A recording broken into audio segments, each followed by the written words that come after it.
Now, rifles, shotguns, and handguns aren't never used in a military setting. And true, 240 years ago, they played a much more significant role. But even when the Redcoats and the Yankees were fighting in the 1770s and 1780s, the decisiveness of serious military action on a field of combat came down to another class of weapons entirely. Artillery. For those who don't recognize the term, artillery means cannon, mortars, howitzers, and the like. I have heard this and seen it even in law articles. The assertion that founding-era Americans used the same weapons for personal protection as they did for military combat operations. Judges and lawyers and internet yahoos should all be more thorough with their history and their military history, because that strong statement is just not true. Yes, even in George Washington's time, when the Constitution was drafted and the Second Amendment conceived, neither a militia nor a standing army could win at war without artillery.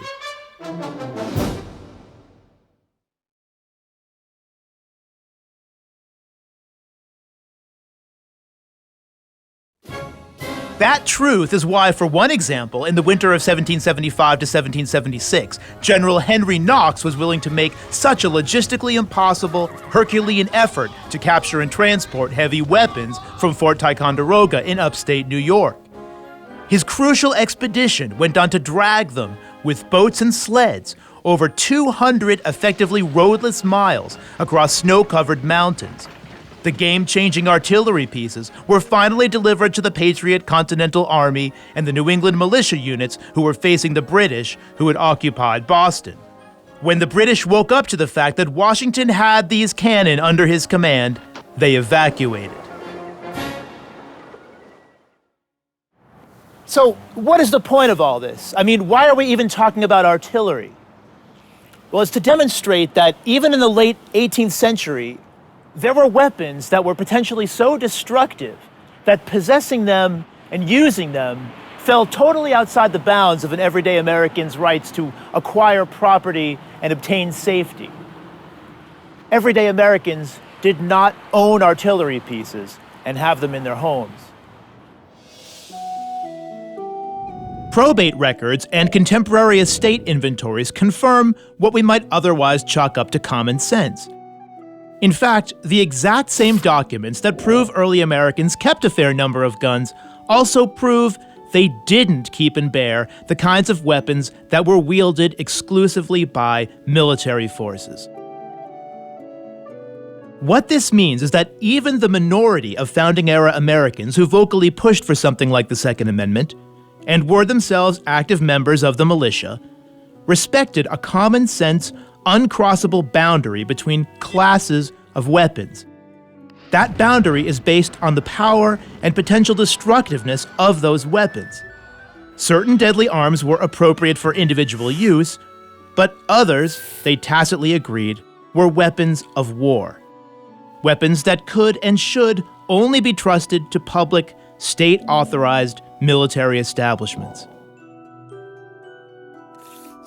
Artillery pieces were often purchased by acts of state legislatures.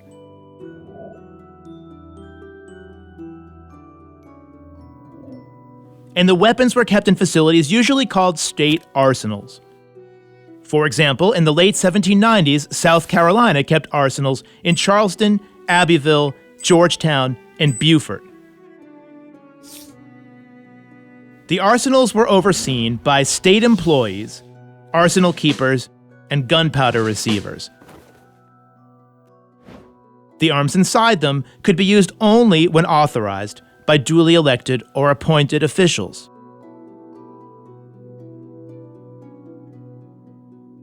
Now, consider the case of today's street-legal semi-automatic rifles. They are, in fact, so potentially deadly and have such dizzyingly consequential advantages over the smoothbore artillery weapons the Founding Fathers were familiar with, that they absolutely cross over the line into weapons of war.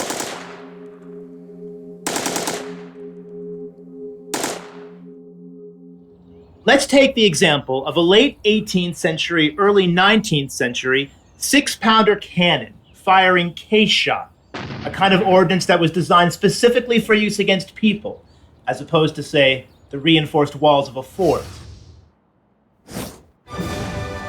William Müller was an officer of the Engineers of the King's German Legion, who fought for Great Britain's monarch George III in the Napoleonic Wars.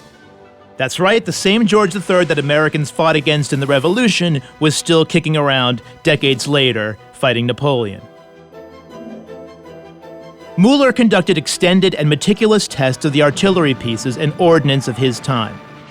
Now, a modern artillery scholar, British Major General B.P. Hughes, combined Müller's findings with, among other archival materials, records kept at period war engagements like the 1815 Battle of Waterloo, and other formal artillery studies roughly of the founding period. After exhaustive calculations, Major General Hughes concluded that 6-pounder cannon firing case shot into massed formations of enemy infantry at 200 yards would cause 150 casualties. That is 25 casualties per gun per shot. 25 casualties per gun per shot is not unimpressive. But there's something to think about here. What goes into making each one of those shots possible?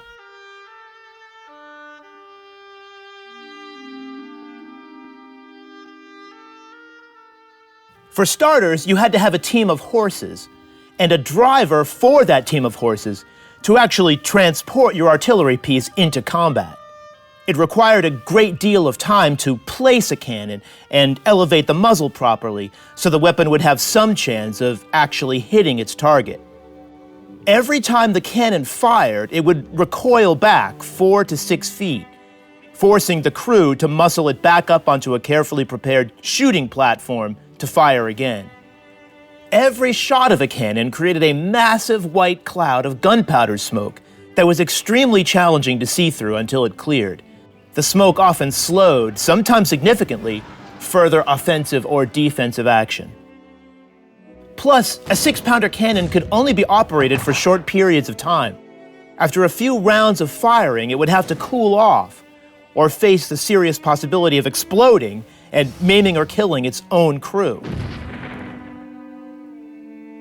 On top of this, a smoothbore founding-era cannon couldn't easily swivel. It couldn't provide firepower over even a small arc, or quickly and dynamically respond to moving targets. But most importantly, an artillery piece like this required 5 highly trained professionals to operate it with anything close to efficiency. An artillery officer, a spongeman, a ventsman, a loader, and a firer. 5 people, plus horses and a driver, plus a heavy support wagon to carry ammunition and tools. All that manpower, all that prep time, all that equipage, just to produce a substantial amount of casualties in the field under the most ideal conditions. And still, these were the weapons that all the founding fathers agreed were too dangerous and too deadly for personal use to acquire property and obtain safety. Now, let's put ourselves in the heads of our 18th century American ancestors, the ones whose original intent we honor so highly when it comes to interpreting the Second Amendment and the rest of the Constitution. We've just established the level of awe and respect they had for even the level of firepower their now antiquated artillery weapons could bring to the table. So imagine how the Founding Fathers would react if we took one of their contemporary 5-person artillery crews and outfitted each one of those men with a modern, street-legal, semi-automatic rifle, like, for example, a Bushmaster XM15. Even without an accessory like a bump stock and no other modifications, Per its manual, even this less than state-of-the-art semi-automatic rifle is capable of firing 45 rounds per minute. The U.S. Marine Corps Weapons Training Manual, Fundamental Techniques of Fire, describes suppressive fire, that is, the kind of firepower best suited to render an enemy force ineffective, as 12 to 15 rounds per minute, with the same caliber ammunition used by the Bushmaster. The Bushmaster has a maximum effective range of 600 plus yards. Our 6-pounder cannon at that range will only hit targeted infantry less than 60% of the time. This rifle is about 1/100th of the weight of a 6-pounder cannon. It needs no horse team, it generates far less recoil, a shooter can direct fire in a wide arc and potentially cover many moving targets. And it produces no blooming clouds of smoke to interfere with aim. In the same space of time, a founding-era artillery crew could fire off 1 round of case shot. An equivalent 5-member fire team equipped with Bushmaster XM-15s could deliver a staggering 112.5 rounds. Now remember, rifle-bearing infantrymen of George Washington and Napoleon's time had to deploy in very close, organized ranks in order to make their relatively inaccurate and only semi-reliable firearms effective. That's the main reason cannon with case shot could cause so many casualties with one single round. Those enemy targets, marching or standing still in close ranks with little or no cover, would be sitting ducks to our Bushmaster-equipped fire team.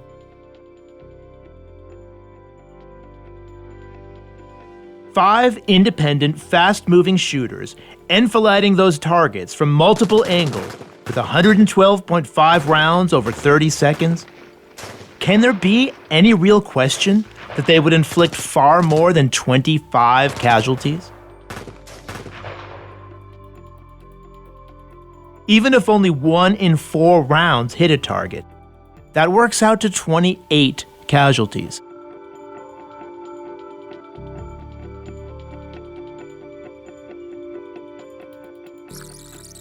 Here's what we've just demonstrated.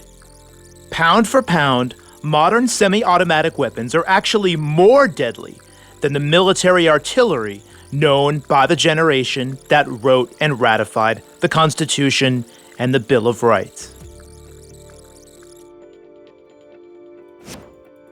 And remember, we have all kinds of documentation that clearly shows early Americans did not individually keep and bear artillery weapons, not for personal use, not to employ as a check on the power of the federal government. The upshot here is a great many Americans just have the Second Amendment wrong from top to bottom. Weapons that a lot of people like to call assault rifles are simply not lineal descendants of the kinds of weapons early Americans used for self-defense and hunting. Because of what we've seen about artillery here, it turns out that the more you claim to honor and respect the original intent of the Founding Fathers, the less the Constitution should extend protection for the individual use of weapons like the Bushmaster or any other firearm in its class.